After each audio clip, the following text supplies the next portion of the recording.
David Pakman is at it again, peddling leftist misinformation and acting like birthright citizenship is some untouchable law written in stone.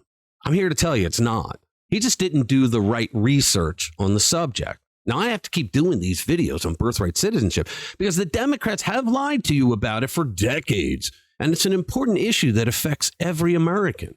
Pakman is a leftist who has a large audience of fellow chuckleheads who believe him when he tells them lies, or maybe in this case, when he gets something totally wrong because of his leftist bent. And here's the truth. Pakman is dead wrong on this. The 14th Amendment doesn't say what he thinks it says, and I've got the receipts to prove it. Now, we'll watch what David says, petty Christian insults and all, and we will correct him with proof positive evidence where he's wrong. He also owes Trump press secretary Caroline Leavitt an apology because he called her a liar on birthright citizenship, and he insulted her based on her being a Christian. So why does Pakman keep lying about this? Well, this is going to be a heated one. Let's get into it. Hey guys, welcome back to the channel. Now, if you haven't already, become a subscriber to the channel. Hit the notification bell and smack that like button because it helps us get our message out to more people. Also, we're doing a live stream tonight at 6 p.m. Eastern. That's where we're going to read the interesting stories of the week, and we're going to tweak them with a bit of humor, a dash of sarcasm, and a whole lot of conservative common sense. Join us tonight. You're going to have a good time. All right, now, let's get into this. David Pakman is out here claiming that birthright citizenship is real, that the 14th Amendment establishes it, saying that anyone born in the United States is automatically a citizen. But here's the problem. He's intentionally redefining some of the words of the 14th Amendment.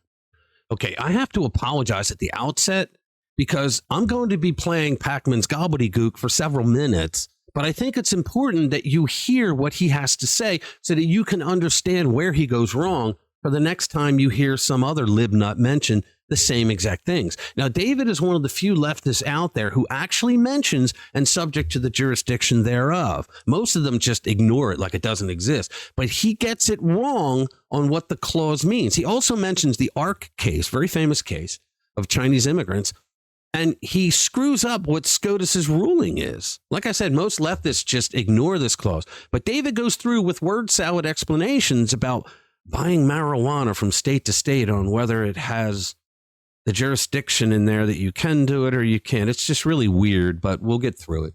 When we come back, I'm going to destroy his argument with actual facts and definitions from the man who actually introduced the 14th Amendment. Give it a watch. Well, we've now seen it. The first press briefing from Donald Trump's new press secretary, Caroline Leavitt, wearing what can only be described as a cartoonishly large cross necklace.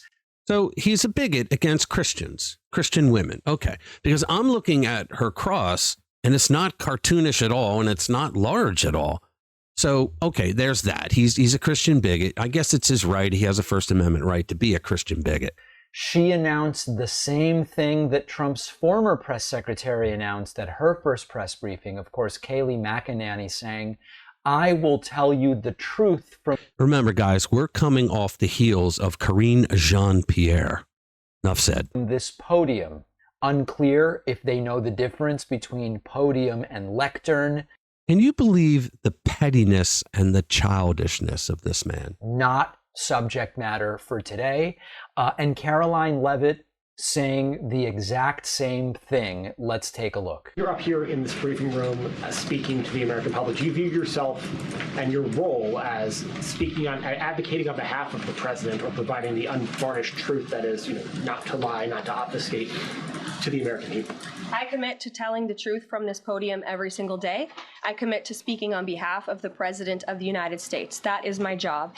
And I will say it's very easy to speak truth from this podium when you have a president who is implementing policies that are wildly popular with the American people. And that's exactly what this administration is doing.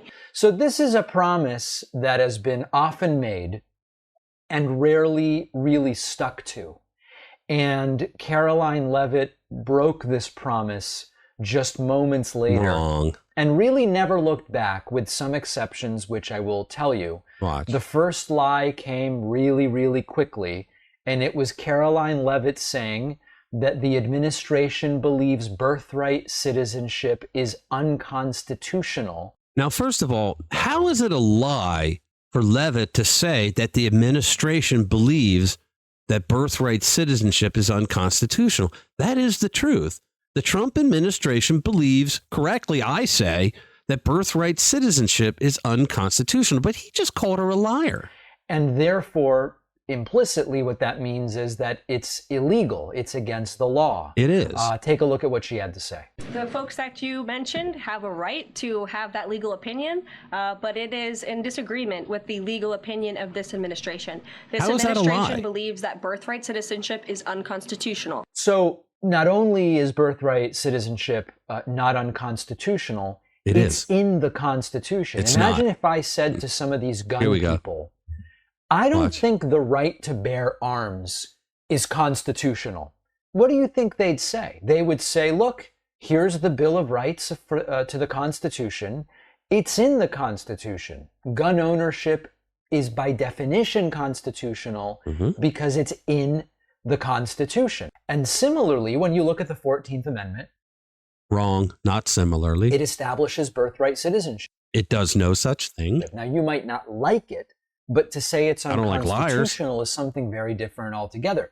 The 14th Amendment was ratified in 1868, and it says all persons born or naturalized in the United States and subject to the jurisdiction thereof are citizens of the United States and of the state wherein they reside. Now, there is a bunch of sort of He wants to find words to insult people. I don't even know what to call it. He's such a smarmy little pencil neck geek. There's legal conjecture from some of these anti-immigration people, which argues that the critical part that says no, birthright citizenship is not a real thing is the subject to the jurisdiction thereof. Now, here's where he gets this term completely wrong. And often they will argue, You need to hear this so that you know the next time some libnut says this to you that they're wrong, because I'm going to straighten you out. that if someone comes here from another country pregnant and gives birth here, that they are only here either traveling or illegally or temporarily. In all of these scenarios, what they like to argue is they aren't really subject to the jurisdiction of the They're not. United States.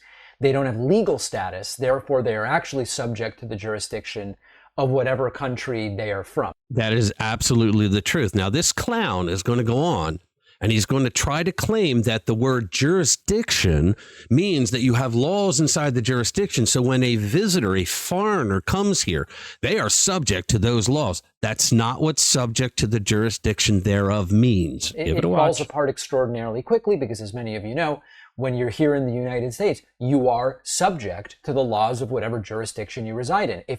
And see how he just bastardized the entire term? But I have receipts to prove that he's wrong. Give You it a come watch. here from wherever and you go to a state that has legal cannabis, Watch. your Talks ability about to pot. buy cannabis legally is subject to the jurisdiction of where you are. If you're You are not subject to the jurisdiction of where you are. By that argument, David is saying that if you live in one state and you go to buy pot in another state, that you are now a citizen of that state. You are a resident of that state. That's what he's saying with his jurisdiction argument. That's what he's saying, that you are now subject to the jurisdiction of that other state where you don't live. Foreigners come in here illegally. Okay, they're not living here legally. They're not subject to the jurisdiction. They're just here. They may be in a jurisdiction, but they're not subject to it. And we'll go over in a it. state that does not have legal cannabis, the reason that you are or aren't allowed to buy cannabis when you come to the United States It just figures a leftist would use marijuana.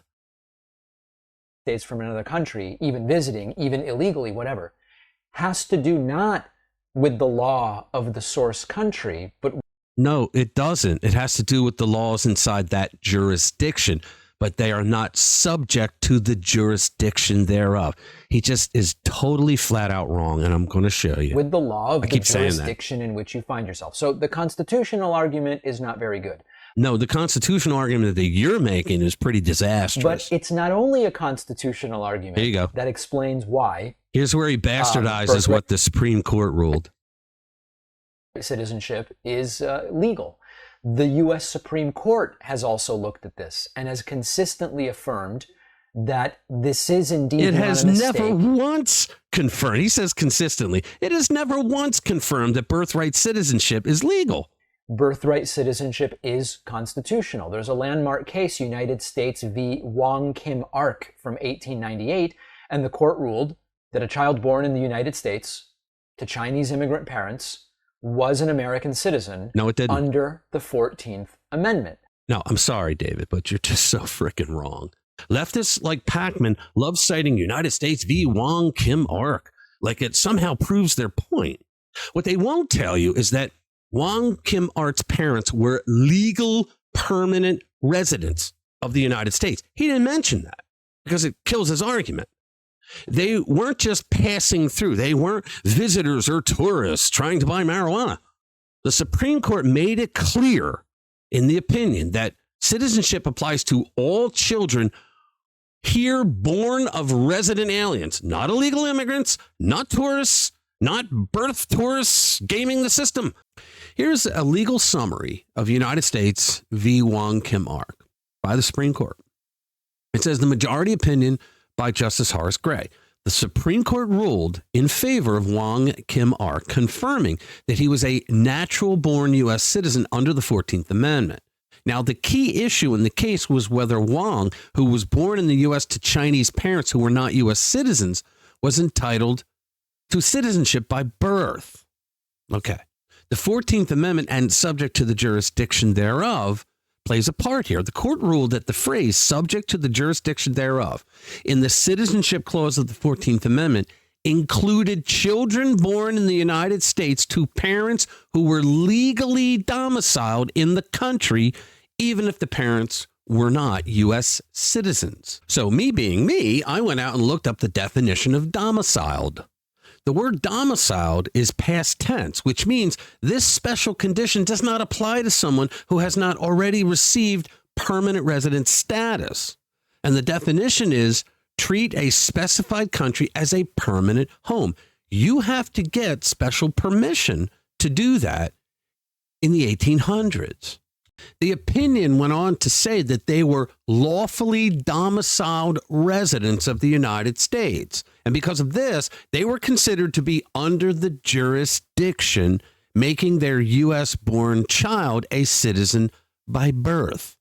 In other words, someone can't sit on one side of the border in Mexico and then they say, you know what, I'm going into labor. I'm going to cross this line here and my kid's going to be a U.S. citizen. That's not at all what was written in the opinion. You know, that little phrase, and subject to the jurisdiction thereof, is the key to the whole thing. And Pakman just conveniently acts like it means you are a citizen just because your ass is here. Folks, that's what he's saying when he says if a foreign pregnant woman drops her kid on U.S. soil, that he's subject to the jurisdiction of where he is. No, he's a national according to UN rules, but that's a different video. It's one of the dumbest arguments I've heard yet concerning this clause. Let's break it down. Subject to the jurisdiction thereof doesn't mean physically standing on U.S. soil. It means allegiance to the U.S. government. That's why people take an oath when they become citizens, because just being here doesn't automatically make you one.